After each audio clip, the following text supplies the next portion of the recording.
While that music probably sounds halfway decent, me pronouncing the name of this game isn't. This is NIS America's tonelico Qoga, Knell of Ar Ciel. And sadly, the game is about as pleasant to play as it is to pronounce. The game is presented in a way that anime fans should find very familiar. The basic story is pretty much that of a harem anime, with a bunch of political mumbo-jumbo thrown in, and those familiar with this kind of anime should not be surprised by a lot of the game's content and innuendos. The game's female leads, known collectively as Raventails, actually gain their magic by shedding clothing.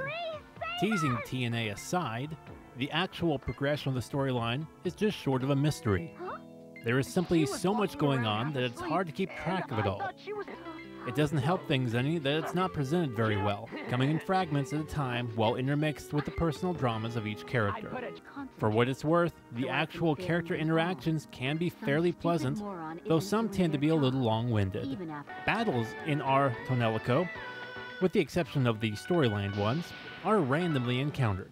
It's an old-school concept that's been all but abandoned in RPGs these days. It seemed refreshing at first, but it quickly lost its charm. Once actually in a battle, it's practically anybody's guess as to what the proper way to proceed is. The player controls one character at a time, usually the main character Aodo, with the AI controlling the others, save for the Raventail, who the player semi-controls.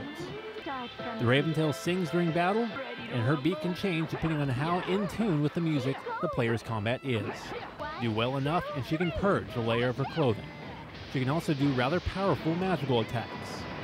Unfortunately, combat as a whole feels flat and clunky.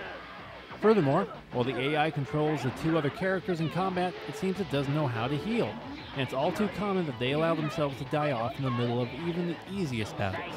Visually, the game is one of the more outdated looking ones in the PS3. While the hand-drawn figures used in most dialogue sequences and the anime still frames look extremely good, the actual in-game graphics look more suited for the Wii than they do the PS3. The characters, while 3D modeled, are somewhat unappealing unless viewed close enough to actually appreciate any detail on them.